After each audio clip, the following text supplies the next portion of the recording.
I landed on my head, had multiple fractures of my neck, and that became very serious. It was Sunday morning, and I was riding a bicycle. I was bedridden for about 6 months. Oh My neck man. was broken, essentially, is what it was. I could not sit, I could not hold the weight of my head. So I'm looking at the white ceiling when you're lying on the bed. Yeah. It gives you a lot of time to reflect on a lot of things, and I think that changed me as a person in many different ways. What I realized was I was following the herd. Comparing yourself to somebody else is the easiest trap that you can fall into. The trap that we would want to avoid is that achievement is my self-worth. Only if I achieve am I worth something. Only if I Yeah. achieve this am I enough. Only if I achieve this I'm lovable. Only if I do this I'm worthy. I think Yeah. those are the traps that I think are most difficult to overcome.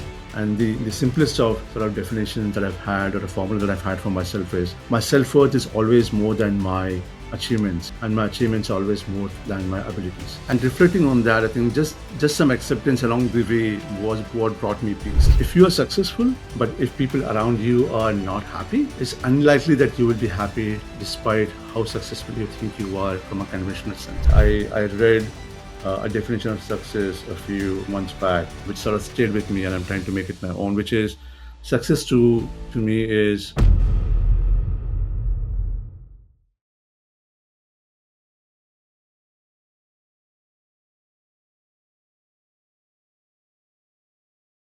Hey everybody, welcome to the ABCs for Building the Future podcast, where we bring on founders, entrepreneurs, leaders, researchers, scientists, people building the future, people with doing big things with big stories to tell.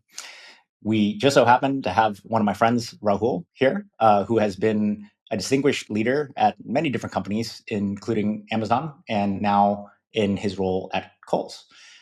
He's done many different projects, launched many products in his career, and has served a lot of different verticals and industries. So I'm very excited to have him on as a guest today. Rahul, do you want to give a little bit of an intro about yourself, and then I'll go ahead and just kick off the interview? Yeah, absolutely. I'm super glad to be here. Thank you for inviting me. I'm looking forward to the conversation today. Just to give a quick intro about what I do, um, Robert, I've actually found a lot of my growth at the intersection of what we typically call as marketing, growth, and product management, where I believe my curiosity came alive. And Cool. along that journey, I found my true home in product, and also sort of navigating that curiosity in different industries.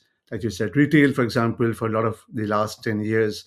But prior to that, I've spent some time with retail banking in consumer packaged goods products, telecom, for example, in search of interesting problems to solve for. And that is really what landed me into products. I currently lead product management at Coles for all of marketing technology and various aspects of the e-commerce technology. And prior to that, like you said, I did some years at Amazon in very different roles, largely on the e-commerce side of things, but got an opportunity to have a front row seat to a lot of innovation that happened there, scale a lot of things from my initial journey, starting from India and then coming to the US to lead product for a few things on the e-commerce side. So I'm happy to talk through a lot of Cool. that today. But super Oh, excited to be. Thank you. there's so much to talk through, but I think so. You have a well, what's unique about your experience is you have a broad range of experience, and you go pretty deep on the product and marketing side for these experiences. So that's super cool, and we'll definitely dig into that. But let's start at the beginning. So Yeah. you mentioned you immigrated from India. And so just starting simply, can you give like kind of an overview of the defining points of your life? I know me and you have talked personally about Yes. some of your undergrad years and some defining moments there. Do you want to talk a little bit about that? Absolutely. So my journey from India started a few years back, but I landed in the US about 5 years ago. So Yeah. I've been in the US for 5 years, most of the time with Amazon and now with Kohl's. But if I have to really reflect back and look at my defining moments in life, my most defining moment was in my undergrad, the final year of my undergrad, when I actually met with a very serious accident, and that Oh, did change not just my career trajectory from what I was wanting to do at that point of time, but I think it really changed me as a person and how I looked at life. I did not have the vocabulary to describe things that were going on in my mind at that point of time, but reflecting back, I sort of can put words to it now and share some of that with you. yeah. Wait, so you had a really bad accident. What was Yes. the accident, if you don't mind sharing some details? Yeah, I was actually, it was Sunday morning, and I was riding a bicycle, Mhm. coming home, doing that with my friends, and then a bunch of boys happened to be racing on the other side of the road. I was not expecting them to come from the wrong side, Mm. and one of them hit me pretty bad. I landed on my head, had multiple fractures of my neck, and that became very serious. I was bedridden for about 6 months as a result of Dang. that. Yeah. What so this is like what year of undergrad are you? But this Like, was in 2001, so it's been a few years. 2001. Yes. Okay. So then you were in the hospital for how many months again? So I was in a hospital for about, I think, 2 weeks, but I was bedridden for 6 months because I had multiple fractures of my neck. Oh, My neck man. was broken, essentially, is what it was. And I had sort of support around the neck. I could not sit. I could not hold the weight of my head. And therefore, I was bedridden for 6 months. So those 6 months were really pivotal in that sense. So looking at the white ceiling when you're lying on the bed, Yeah. it gives you a lot of time to reflect on a lot of things, and I think that changed me as a person in many different ways. So you mentioned you didn't have the words then to really Yes. describe what you're feeling, and so now that you've matured, what, Right. 23 years since, what were some of the outcomes that were driven from staring at the ceiling for hours and hours for, 6 months like that? I'm curious. Yeah, absolutely. So at that point of time, I was doing my undergrad in pharmaceuticals. Okay. So going a little back, I wanted to do medicine. In my high school years, so in my high school examinations, I didn't score enough to get through the right colleges, and Okay. I ended up doing pharmaceuticals, which I thought was closest to medicine, and I still thought I Mm, would stay close to what I really wanted to do. And during those final years, a lot of my batchmates, the future path for them was to do PhDs and get either into the industry or the academia. yeah. Some of them wanted to do their PhDs in the same institute that I was doing my undergrad at, and a lot of them actually came to the US at that point of time. So out of a batch of 30 students, 20 I think came to the US to do their PhDs, and that was also something that I was working on.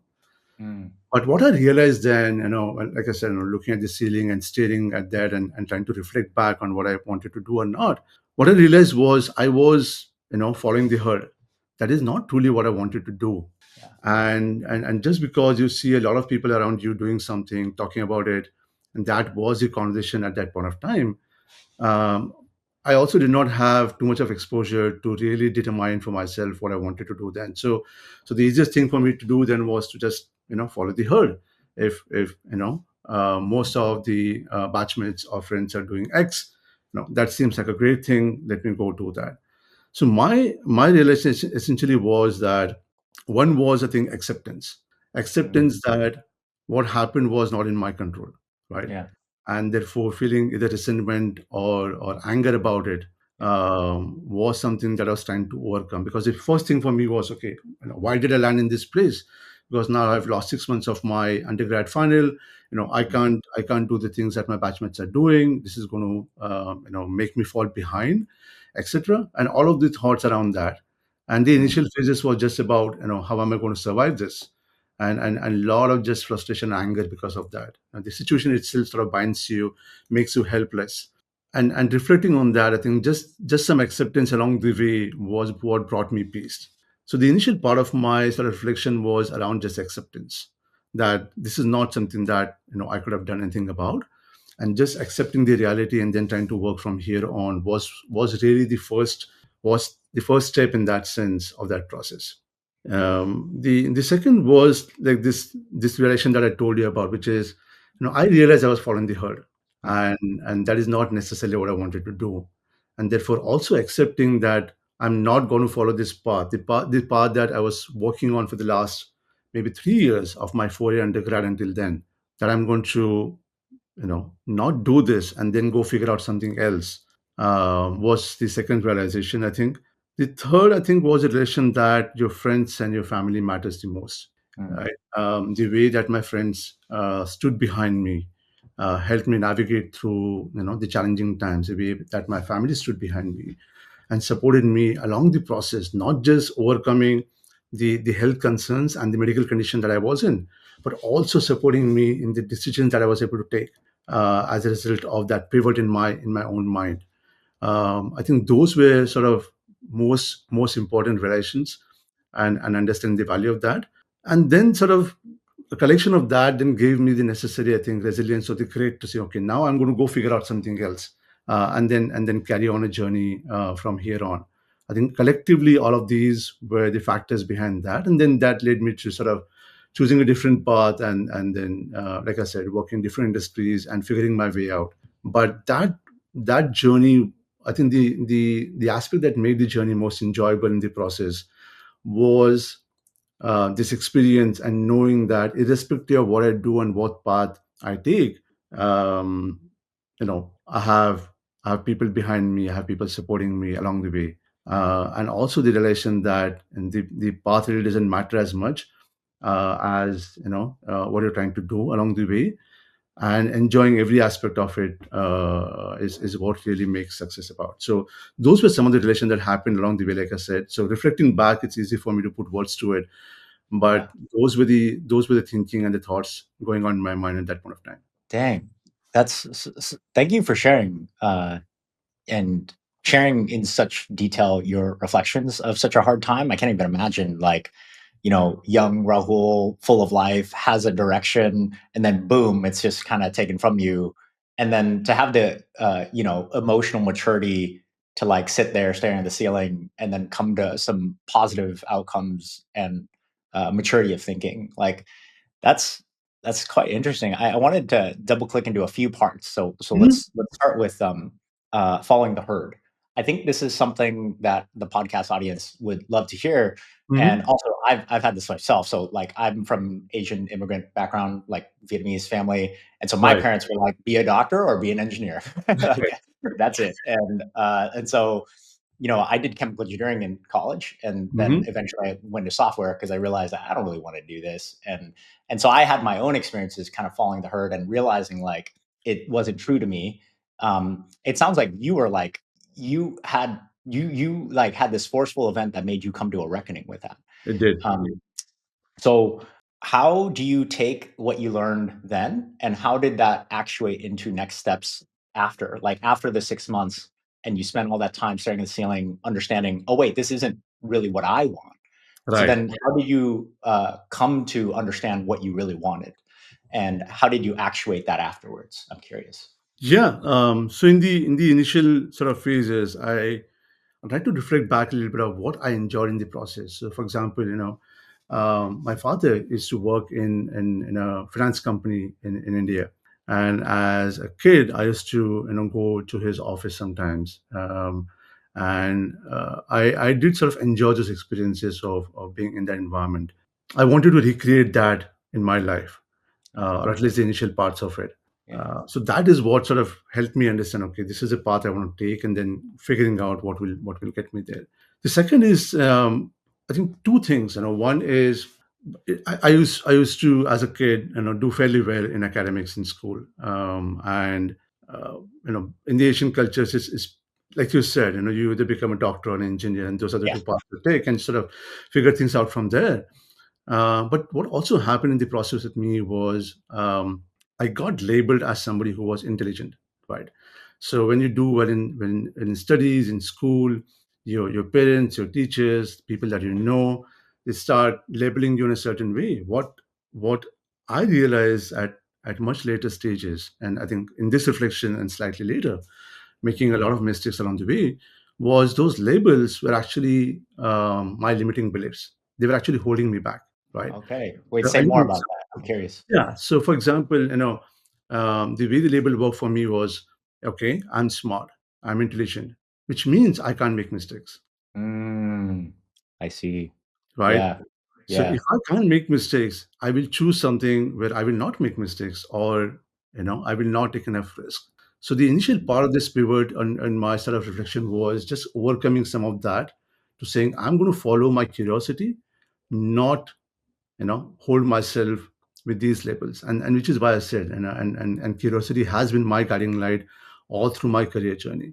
I just chase interesting problems. That's what I decided for myself. I'm just go after things that seem interesting in the moment. I didn't plan my career too well in advance to be in a certain way. But looking back, this sort of aspect of following interesting problems to solve for and curiosity, that led me to different industries. For example, my first job was in retail banking, which had nothing to do with my undergrad in pharmaceuticals. My second job was being a brand manager in a consumer packaged goods company for a food brand, a biscuits brand. My third job was in telecom. So I did not really follow the pattern that some of my even MBA batchmates followed, where they just stuck to industry and they said, okay, I'm going to specialize in a particular aspect in an industry. Even then, in not so planned way, I did create that diversity of experience, which really helped me along the way. So that's one aspect or one way in which some of this actually came alive for me. And then not following the herd sort of continued, in the latest parts as well, where curiosity became my way of approaching my career in life versus trying to necessarily compare myself to what somebody else is doing, right? And that realization along the way also that comparing yourself to somebody else is the easiest trap that you can fall into, Yeah. where you're comparing yourself to people around you, your batchmates, what they're doing, how much money they're making, where are they working, what titles they're carrying, etc. And I think avoiding that trap is the hardest thing you can do in the moment, but the most I think rewarding thing that you can do for yourself, irrespective of what you do or not do, right? So just Yeah. making sure that you're not really looking around in terms of that comparative lens, is how I was able to manifest that not following the herd. Dang, that was really beautiful. Thank you for sharing that. A Yeah. quote came to mind, which is comparison is the thief of joy, right? Mm. Like when you compare yourself, it's unfair because there are so many variables that make up one's life. And so to compare apples to apples, it's never apples to apples, right? Exactly. Um, and it's curious to me, using the word curious to me that you mentioned the term labels, and you had these labels tied to your limiting beliefs about Hmm. yourself, and how it sounds like you, with those labels that you got from role models or caregivers or teachers of, hey, you're intelligent, you're smart, that Right. actually constrained your path to want to keep being intelligent or smart and getting that validation. But then Yeah.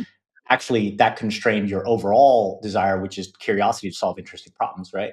So it sounds like that accident was really terrible that it happened, but it Yeah. also uh, helped you kind of mature your thought process to let go of those limiting beliefs and then actually find what you wanted to do for you. So one follow up question, and Sure. then one follow-up question on curiosity, and then I actually want to double click on family, because me and you have talked about family, and I Yes. think the audience would be curious to hear about a double click on, like, how was your family and support system backing you then? How did you leverage it? And that's something that I think about a lot too. And Sure. so let put a pin in that. We'll come back to it. But first is, obviously it seems like curiosity drives you to solve interesting problems. You've stated that yourself, but also your Mhm. resume says that, right? Because you're just all like you've gone broad and you've gone deep in many industries. And so, what does the feeling of curiosity feel like? Like, when you're at the precipice of deciding what you want to do, like back in college to all the career jumps or hops that you've made, what's that feeling like? What are the heuristics of decision making that make up this is an interesting enough problem, right? Right. So my heuristics are as follows, right? So one is, what have I not done before? So if I haven't done something before, I sort of get attracted to it. The second is, what is the impact of this problem? Is this really interesting problem? And what I mean by interesting problem, is this something that I would love doing or love solving for? Does that problem interest me at the first go? And the second is, what will I learn in the process? Will that help me uncover something that would add a different dimension to what I know until now? And along the way, I've for example, looked at industries where you have product in a physical sense. When I talked about consumer packaged goods, and when I talk about product in today's sort of software-driven e-commerce space, Yeah. Yeah. product means very different. But just understanding the physicality of things and the sort of challenges it adds was interesting to me in that process, because it also allowed me to uncover much more deeper aspects of marketing, and how marketing happens very classically in the consumer packaged goods industry, for example, right? So that Mm. seemed interesting to me to try and understand. The other was if in some way the dots connect to what I've done in the past. So I've even sort of trying to create this diversity of experiences for myself. There have been some heuristics like staying in the B2C industry, for example, looking at sort of problem from different functional lenses.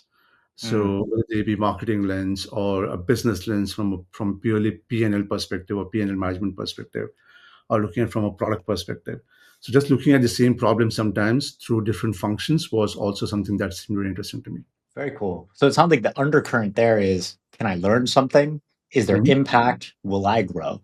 Yes. Um, yeah, that's super cool. So it sounds like growth mindset has always been there for Rahul ever since he was young. It sounds like. It did in some way, and like I said, that also kept me interested. I did make some mistakes also along the way, so it's not just all Oh, we hunky all dory, do. right? Yeah, and one of the mistakes I've made is sometimes leaving a problem too early, not going through the full learning cycle, Mm. um, because as you're following curiosity, as you're chasing problems, sometimes the risk is you might find some shiny problems to go after, and Yeah. resisting the temptation to not do that, and making sure you complete the learning cycle in your current problem process was also a learning that I had along the way. Through Could you this. talk about more of that particular example? Like when's the first time that happened where you realize, oh, I'm having shiny object syndrome. I didn't quite complete the learning cycle. I'd love to talk about that in more detail.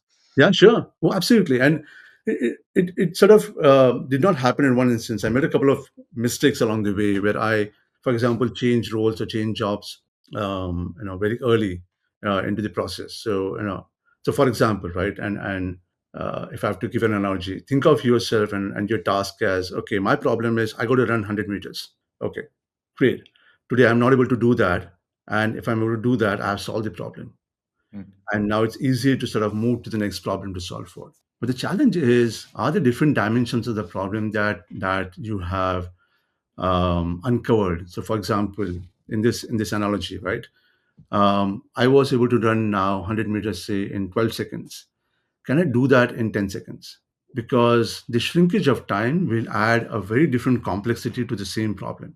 The problem might seem the same, which is to run from point A to point B, which are 100 meters apart, but the shrinkage of time has now added a different dimensionality to it. Now, can I run the same thing with hurdles, Mm. right? Okay. Yeah. Can I do the same thing or a different track or a different surface, for example? So the point being, and this is coming from my own experience, right? And I've looked at problems from a unidimensional perspective sometimes, and not really gone deep enough to understand if I've solved the problem truly, or if I've Mm. just solved the problem at a surface level. So some of my changes in career at the very initial stages um, were leaving the role or leaving the job or jumping to the next problem a little too early and not completing that learning cycle. And that's something that I've consciously tried to avoid in the later half of my career. So following this thread a little bit, could you give an example of when you were like, now that you learned that, and then in the later half of your career, you're presented with a problem, Mhm. another 100 meters you got to run, and then you had the temptation to go somewhere else, and then you were like, actually, I'm going to hunker down and solve this guy and really Right. complete that learning cycle. Could you talk about that in a little bit more detail? So let me give you an example. Yeah.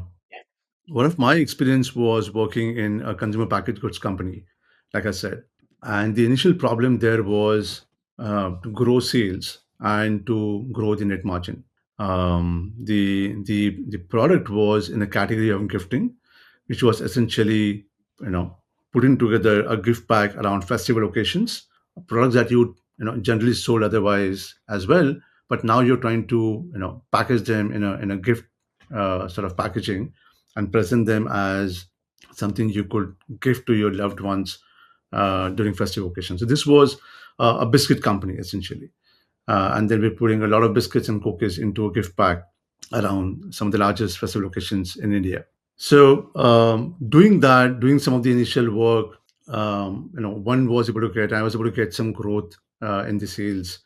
but uncovering dimensions of that. So, for example, how can I use packaging to add a different dimension around the whole aspect of festival? Can I? So one way is I can make a gift pack look like a gift pack by just putting a ribbon around it, or putting some vibrant colors on it. But one way in which I was able to get a different dimension on that around the whole festival gifting was to bring the nature of that festival on the gift pack itself through Oh, through motifs or through designs, leveraging some traditional designs and art forms, and making the gift box an art in itself, not just something that was wrapping the products, right? So how do you elevate the gifting, or how do you elevate the packaging in that sense? yeah. A different challenge I had in that particular role was, um, once the festival was over, there was this risk of returns coming from the market, because now nobody's going to buy something, for example, that is branded Valentine's. Right? Post Valentine's, you're not going to touch it, right? Yeah. So either you will have to, discount it heavily, or they will come as returns from the retail stores, and then you have to figure out, either destroying them, or figuring or repackaging them as something else, etc. Right? Mm, So how to solve for some of that, and there were ways in which, for example, I created a way of bartering some of that with the store itself. mm. Not taking that as a return, but asking the store to open that and sell the individual products, and some creative way of figuring out how we square the net margin impact from that, reducing the inward return, and taking the hit that I would have taken to my gross margin as a result. So just going much more deeper into the dimension of, for example, how can I elevate, in this case, the packaging, make it truly festive? How can I reduce inward returns and inward logistics, and solve for a problem for my gross margin?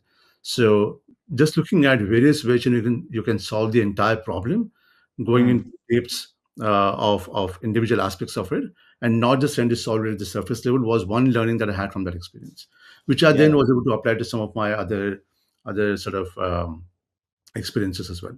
Very cool. So to summarize what I heard, it sounds like, taking the 100-meter example, it's like, well, I need to grow net margin. And there's Right. so many ways to skin that cat, right? And Exactly. you could just look at it on the surface like, well, just like price it higher, right? Or or Exactly. or Yes. do more paid ads or whatever, Yes. right? But you actually went into it sounds like consumer psychology and the design of the packaging as a differentiator to Hmm. kind of move that as a lever. And it also sounds like you applied that thinking into other things too, like creatively. How do you engage with the store for these seasonal packages? It sounds like in a way that you can get creative and still meet the overall goal, not just at the surface level, but like way deeper. So Exactly. that's really cool. That's really cool. Yeah, Huh. absolutely. And then creating sort of sustainable ways of making sure one is able to create this success in different occasions, right? So also creating some mechanisms around it, or processes around it, to make sure that this is not dependent on me or one individual, but that organizationally, we've learned enough about the problem and the way to solve for it, that can then become sustainable mechanism in itself. Like it's a system It's a approach, like system a that we're creating systematic approach. versus. Actually, that's a really interesting topic. I'd love to hear how you think about that, which is Mhm. here we prototype something, we try something new, we launch something, and then, a lot of the times an operator's job is to systematize it and like you said, replicate it across other functions, business units, locations, whatever it might be. Mhm. So how do you go about that? What's your process of that? It's a good question. The way I think about it is, generally sort of going a little bit more deeper into the assumptions that went behind some of the solutions, and then sort of, I would say, doing a little bit of a deep dive, and root causing of what really worked and what did not work. Also experimenting a lot. Right, a lot of the learnings that I've had have come truly from running a ton of experiments and seeing what works, and then recreating them in different locations to see if the mechanism that you created, or the approach that you created, truly is sustainable or not, right? In a different data set, or a different problem situation, etc. So A lot of it just coming from, I think, doing an honest deep dive, and second is, I would say, experimentation. Okay. Yeah, that makes sense. So look into the process of success for that one experiment and Hmm. like keep experimenting and then abstract it and like really figure out what worked, what didn't work, and being honest with yourself. I think that makes a lot of sense. Yeah. So thanks for diving deep into how you take that growth mindset into problem solving and driving your leadership and career with curiosity. That's super cool. And then also helping me and the audience understand like how you took the initial learnings of, hey, I didn't learn enough, and then you took that to your future career and now. Going back a little bit to the thing Mhm. we pinned, which is more on the personal side, but we've talked about family a lot, and family I think is everything. I mean, Sure. health is everything, and then family is everything, right? And then you mentioned when you were going through that really terrible accident, and you were sitting Hmm. there staring at the ceiling for so long, and then you were making new choices about your life based on the reflections that you had. And you said that your family, your support system, was really standing behind you. I know in our own personal conversations, family is very much a priority for both of us. So I'm curious, like, how did you leverage your family? How did they support you, like back then? Um, Absolutely. I actually grew up in Mumbai, a city in India, the largest city in India. If I have to give you an equivalent, Mumbai is to India what New York is to the US. So I Okay. was very fortunate to grow in a very vibrant environment, which is sort of a pot boiler of multiple cultures and experiences in that sense. Family was an integral part of my support system growing in India in a middle class family environment. So a lot of the values inculcation actually came from just the nature of how you grew. Frugality was inbuilt into the value system, for example, and a lot of the support also came from my parents, my father in particular, who did instill some of those values growing up, right? So, for example, integrity is something that I picked up from him as my core value. And integrity is something that I carry forward to my work as well, in terms of being consistent with what you say and what you do, and what you say in private versus what you say in public, right? So that level of integrity, which is just beyond, I think, plain honesty, is something that I picked up from him. Yeah. The second value that I picked up from him was about making sure you're not just thinking about individual success, but thinking about the whole family ecosystem and making sure that people around you are also supported or feel supported in that sense. Like one of the things my father used to say, and I'm saying he used to say because I lost him in May last year, was, if you are successful, but if people around you are not happy, it's unlikely that you will be happy despite how successful you think you are from a conventional sense, right? So instilling this value of making sure people around you are also equally supported was something that I think I picked up from him, and he used to sort of underline that aspect in everything that he did, including his own life journey. So those were two things I would say I picked up from the whole value system and particularly from him. Got it. So when you were, on that bed thinking about things and you're like, I don't want to go with the herd. I want to follow my own path. I'm guessing just tying these things together, that came from a degree of being having high integrity for yourself and your own choices. Also, I think the confidence that I had in the support system, right? Yeah. So my parents supported me along the way, irrespective of what I chose to do. Um, the one thing that I think they never did was um, use either force or ridicule as a way of building that Influence. relationship with me, Mm. right? Yeah. And it's something that I have also learned as a parent myself. I have two kids now. Yeah. A lot of times, I think it's easy to fall into the trap of, again, trying to compare your kid with somebody else's kid, Yeah. and trying to either use some aspect of comparison turning into ridiculing your own child.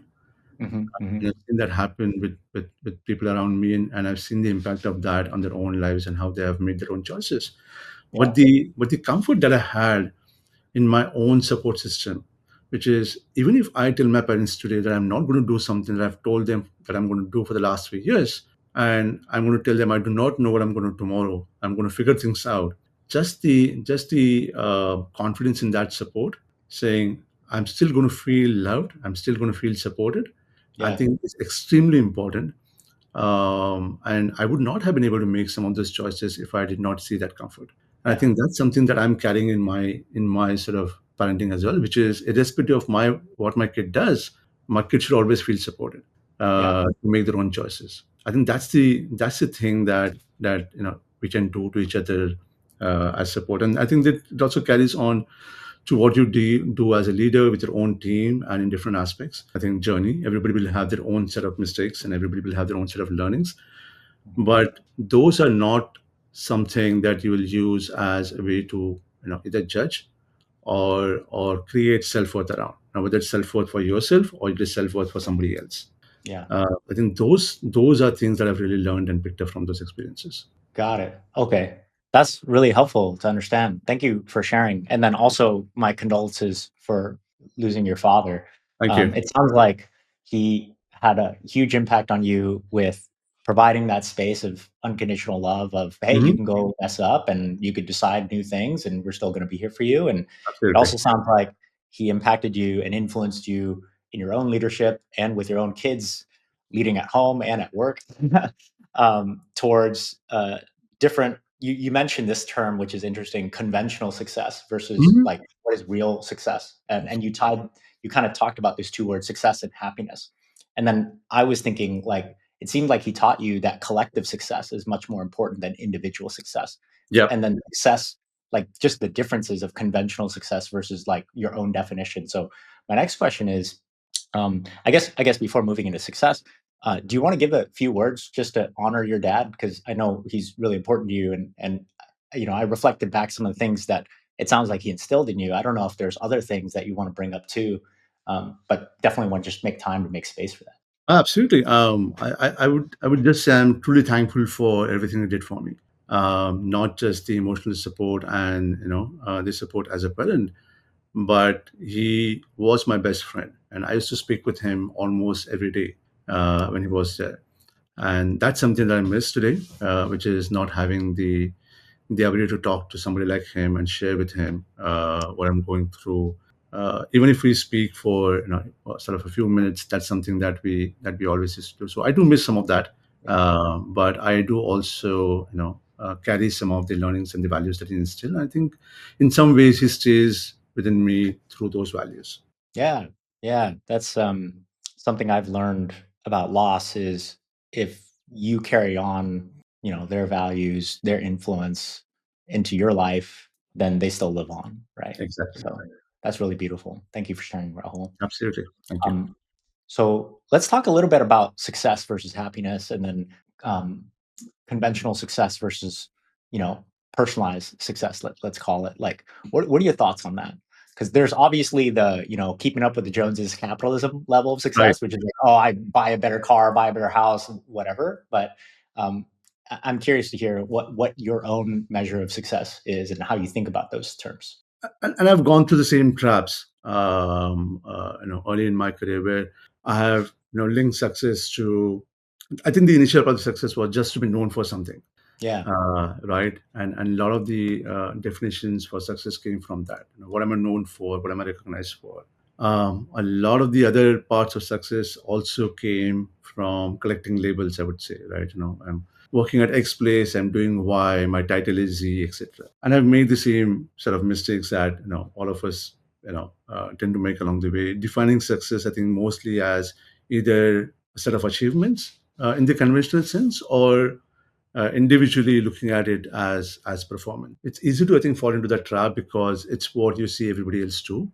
yeah, And second, it's, I think, easier to do as well, because it seems tangible, it seems measurable, and I think we overdo sometimes the thing of what can be measured, can be done, etc., and sort of over-index on some of that thinking, even in our personal lives. I don't know who shared this, but I think I read a definition of success a few months back, Mm. which sort of stayed with me, and I'm trying to make it my own. Which is success to me is liking myself, what I do, and how I do it. Yeah. So that's one aspect of it. That's actually such a deep thing.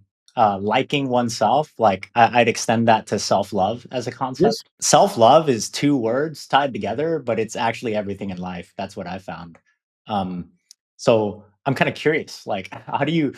Because these things are not measurable, right? It's Right. not like you could be like, well, what KPI of self-love 0 to 100%. It's not like that's not a thing.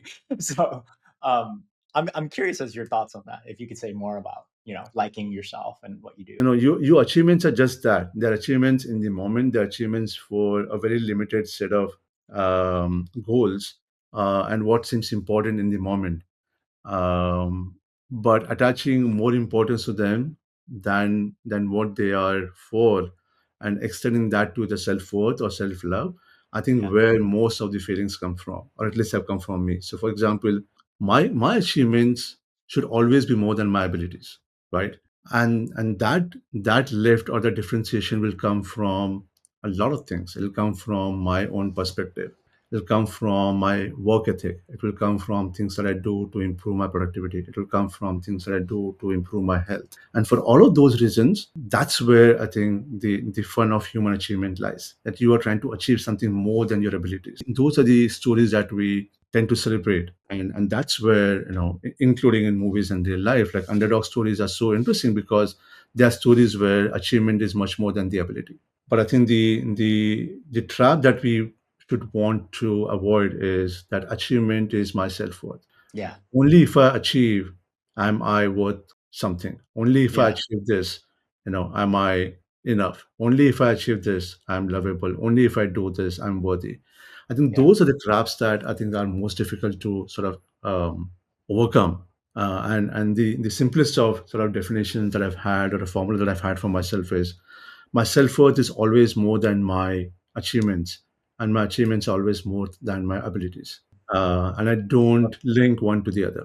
I love that. That's really succinct way of saying it. And I'm curious. So you've had a lot of tremendous growth and maturity in your perspective.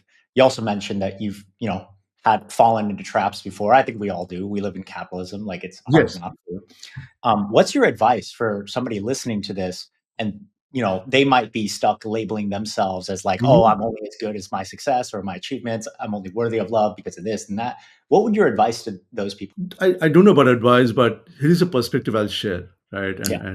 And which is we tend to link of or create that link of action and results, which is I'm doing a certain action, and therefore I will get a certain result. And it's very easy for us to create that linkage and create measurements around it, both professional and personal situations, right? And therefore, if I don't get the result that I like, it's easy for me to go back to the action and question the action. And things that I've tended to do, for example, is okay, so my efforts were probably not enough, so I'm going to put in more efforts, Mhm. right? Or maybe I was putting my efforts in the wrong thing, and therefore I should just go figure out, is this the right problem to solve for, is this the right approach to solve that problem or not. And we keep going in that loop of I do a certain action and I get a certain result. If I don't like the result, I go back to the action, I correct the action, and I come back and see what result I get. And that becomes like a self-sustaining loop. The one thing that I think we tend to forget in the process is the action that I take really depends on the worldview that I have, right? Yeah. Because I have a certain worldview, I take a certain action. But a lot of times, true success in a particular thing, or true unlocking, really happens not by changing the action, but by changing the perspective behind the action. What do I believe that I'm doing certain things a certain way? So for example, I talked about my limiting belief, but I see, if I'm seen as intelligent, that's what I like, so I will take action that only seem in consonance with that belief, right? If I only take actions in consonance with that belief, which means my results will follow accordingly, right? But if I overcome this limiting belief and believe that I do not know anything, Mhm. I do not know everything, I will never know everything, I never have to know everything, somebody Mhm. else will always know more than me, right? And I free myself from that limiting belief, then it allows me to take actions which I would not have taken otherwise. So and speaking about myself, so my confidence of jumping from say one industry to the other industry Yeah. in my initial days or initial sort of careers came from some of this realization along the way, where yes, I was chasing interesting problems to solve for, but those also came with the risk that I may fail at solving that problem. Right? When I'm going to a new place or new problem, somebody else who's been working on that problem will always know more than me. Hmm. It's also quite possible that people who report into me will always know more than me, right? And being comfortable with that, and that's not something that has come easily. But I think changing that mindset and that perspective and that belief, and working on that, saying, okay, I'm going to create comfort in not knowing stuff. I'm Hmm. creating comfort and coming from a place saying, I do not know this. Can you teach me? Yeah. And that suddenly then unlocks a set of actions that you would not take otherwise. So my sort of suggestion, or I would say my perspective here is, um, just change actions if you don't get the results, but also take a step back to see where is that action coming from, what Yeah. worldview is that action coming from, and see if you can question that worldview and that belief itself, and look at a belief or a worldview that is actually useful in that process. Hmm. Yeah. So it sounds like part of it is just always staying open and having a beginner's mindset and realizing the actions come from perception and beliefs. And so you should, and worldviews. And so you should constantly be looking to evolve those, right? There's a great story I'll cite real quick. Where the UCLA coach, I'm looking, Wooden, he had this thing where, so it was collegiate basketball, one of the best basketball coaches of all time, Hmm. Coach Wooden, and he had a story where every new cohort of basketball players, if I recall right, he'd ask them, "How do you put on your shoes?" It was simple. Everybody takes that for granted. It's like, I got to first put on my socks, and then I got to put on the shoes. And then he would see his players put on their socks and their shoes and pick certain socks, tie their shoes a certain way, and then he showed them actually the right way to do it. And this is what comes from discipline and mastery and like always being open, which is, oh, if you wear a certain kind of sock, you're going to get calluses. You're not going to be able to move as much. You'll have a higher injury risk. If you tie your shoes a certain kind of way, it might limit your movement and that kind of thing, right? I don't remember the exact thing, but it always blew people's minds that he started that small. And so every player comes to that, team meeting or whatever, and they're like, I know how to tie my shoes and put on my socks, coach. And he's like, actually, let me just evolve your limiting beliefs right now. um, so no, I love that example and that perspective, which is just actions drive results, but worldviews, beliefs, perceptions drive action. And so, you know, to be a great leader of yourself, whether at home or in your career or just for yourself as an individual, always be open to evolving your worldviews. That's Absolutely, absolutely. And one thing I would add, as again a learning for myself, is that public leadership, the leadership that you and I generally see outside, I think is based on the foundation of personal leadership, yeah, right? If I can't lead myself, if I cannot lead my limiting beliefs, if I can't lead my own different perspectives and be comfortable with that, if I can't be comfortable in my own skin, um, how can I really be a leader for others, yeah. and and balance different opinions and perspectives, and still be able to make an impact? Yeah, and that underscores what you said earlier, which is what your father shared with you, that even if you're individually successful, if everybody around you is unhappy, then is that really success? Right. So it starts with the individual and it propagates the collective. So that makes a lot of sense. Like I've always believed similarly, if you can't lead yourself, then you're not fit to lead other people. Right. Yeah, absolutely, So absolutely. this has been awesome. And I know we're getting close to time, so a couple more questions to wrap this out. So, two questions. They'll be literally different, but obviously this wouldn't be a building the future podcast if we didn't talk about AI. So, just general question: what are your thoughts on AI at the intersection of humanity, like, and at the intersection of the industry that you're in? If you would want to share, like, just broad, like maybe top of mind thought of how is this going to impact humanity, like the evolution of superintelligence, AGI, all those things. It's a lot, Wow, but that's a big deep question. I Yeah, I'll we might give you need another an podcast for that, but give me like 3 bullets on it, and then we'll try to round out this one and do a part 2. sounds good. Okay, so I think AI is a tool. That's how I look at it. And a tool is only as good as what use you put it to. It's a tool, I would say, is the sharpest tool that humans have created until now. It's a tool that will only get better.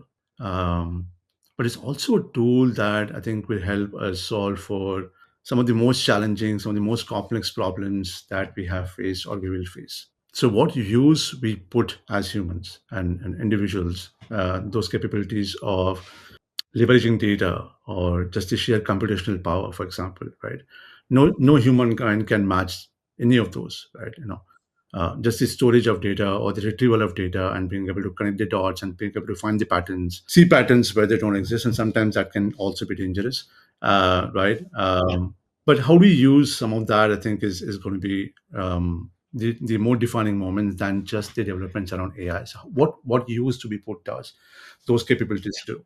I see that as something that will really unlock human capabilities much more significantly. So the world that I see, or I would love to see, is where AI as a tool unleashes human creativity and human intelligence. In my industry, for example, I think it also starts with asking some of the basic questions about what problem are we solving for, and is this the right problem to solve for? What is the value of solving this problem? It's easy for teams, and I've seen this with my own team, and people that I generally speak to, other product leaders, for example. Again, AI seems like a shiny new tool, and it's easy to sort of look at AI, saying, okay, let me now go create an AI roadmap, and I'm like, okay, how do you do that? Uh, so not being overly fascinated with AI as a shiny tool, but still working problem backwards and not solution forward uh, matters. In retail industry, for example, I've generally seen two buckets of where AI I think has been most useful until now, and I'm sure it will evolve. To me, the first bucket is around improving customers' experience. So retail or e-commerce, for example, how do you make it easy for the customer to navigate? How do you make it easy for the customer to search? So conversational search, for example, or search and navigation or findability, making sure the customers have the most relevant product, the most relevant promotion in front of them, is where I think most of the current use cases are. And the other bucket I've seen is where you're just using the sheer data computational power of AI to solve for complex problems. So, for example, where should I buy from? Where should I store it? How do I make sure this is the right mix of where my fulfillment centers are located in a way that they are closest to the customer, so I get it, at the fastest speed to the customer. They come in a mix that the customer is more likely to buy more often, etc. So just using the sheer data computational problems or the capacity of AI to solve for some of those really complex, challenging ones, where it's very difficult to put rules behind, are the two broad use cases that I've seen within retail. Yeah, I like the advice of, um, work the problems backwards, not solution forward. Because I definitely see a similar thing, which is like, oh, shiny new tool, let's try to apply it to everything. But you should really fundamentally go to first principles. And Jensen Huang says this too. It's like first principles, what are the problems we're trying to solve? And then figure out, does the tool work? Thank you for that, Rahul. Very insightful. To round out the podcast, I've heard a lot from you on your own growth journey, maturing your perspective, letting go of limiting beliefs and labels that don't serve you to find, really that driver of your career and your life, which is curiosity. And it's clear you lead with a lot of curiosity just in this conversation. So to close out for the audience, I always like asking this for guests is if you can go back to your 18-year-old self, have lunch with them, what would you say to Rahul, 18-year-old Rahul? I'll probably say enjoy the journey. The destination wouldn't seem as interesting or as enjoyable if you don't enjoy the journey itself. The second thing I would say is you have more time that you think you have as an 18-year-old or a 20-year-old, and giving you some of the instances that I talked about. I've always felt pressured in some way to achieve quickly or do something very quickly. And I also believe that's one of the limiting beliefs I've had, in addition to the one that I talked about. So I have more time, and this is what I would tell myself, and you have more time than you think you have. So make sure you sort of go into the details, enjoy the journey, enjoy every step of it. Don't feel pressured to necessarily deliver something or do something with these artificial deadlines that you set for yourself. When I speak to my 10-year-old, the other thing I would say is take care of your health. I've been guilty of not doing that at different points in my life, and that's one advice I would have given to myself. That's so important. You can't pour from an empty cup, right? Always say that. Yeah, Um, Thank you so much, Rahul. This was really insightful. I learned a lot, and it was great to hear about your journey, your story, your lessons learned, and your perspective that will surely be insightful for the audience as well. So I'll close out the pod, but we should absolutely do a part two of this. This was such an enjoyable I conversation. would love So to. Yes. yeah, so we'll do this at some point in the future. And thank you so much for being one of my first guests on the podcast. This is super awesome. So to close out, thank you everybody for listening to the ABCs for Building the Future podcast. I'm going to drop links in the show notes where you could find Rahul and what he's up to. And thank you so much, Rahul, for being such a wonderful guest and teaching me something new today. So Thank you so thanks much a for lot. having me, and I truly enjoyed the conversation. Thank you so much. Absolutely. Yeah, for sure. All right, guys, take care. Have a great day.